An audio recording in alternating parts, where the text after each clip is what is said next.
I'm Andy Gibson, and I'm dressed incredibly smartly today because it's formal Fridays here at School of Everything offices, which is my day job. I'm co-founder and COO here at schooloferything.com, which is a startup which is that's Education 2.0, connecting people to teachers and learners near them. But on my days off, which are not very many, but my evenings anyway, I also run a project called Mindapples, which is a mental health campaign which is asking the question, what's the mental health equivalent of 5 a day?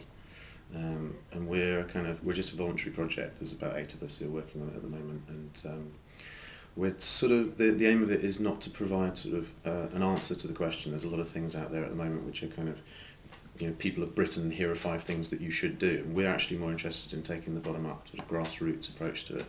And so what we're doing is just using the internet to collect people's answers to it. So it's a question to everybody: what 5 things can you do every day or regularly that take care of your mind?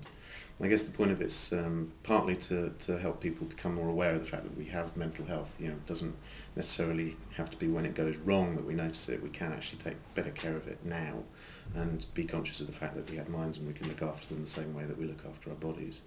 And I guess the other part of it further down the line is the sort of community aspects of tapping into the sort of the Web 2 phenomenon, and sort of particularly the kind of community support elements and sort of self-publishing to help people share what works for them and tell stories about all the things that they found about how their minds work, and sort of learn and get inspiration from each other about what we can all do that kind of keeps us well. And it's partly sort of preventative. There's a lot of emphasis on prevention in mental health care at the moment, but I'm actually kind of interested in taking it a stage further than that, because in the physical health world there's also recreational.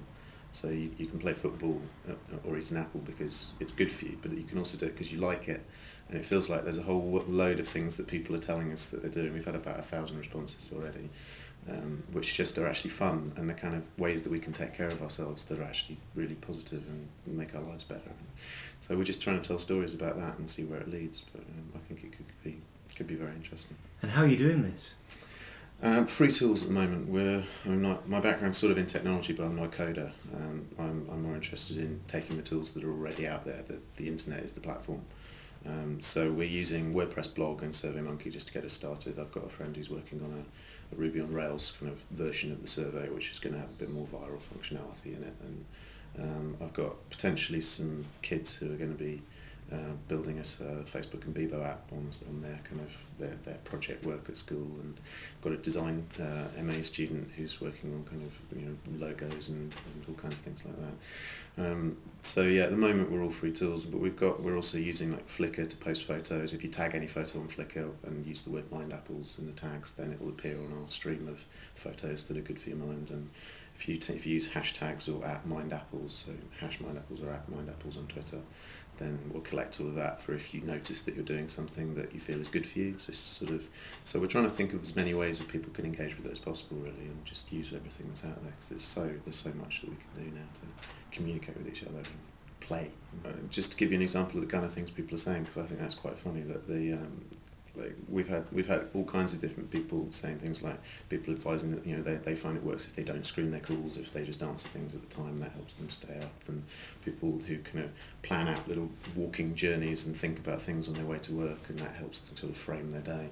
But my favourite ones, there's one woman who says that every time she gets depressed she buys a new frying pan, and I just wonder what her house must look like. And then there's another person, my favourite response so far has been this girl who wrote pet something furry, brackets dog or boyfriend.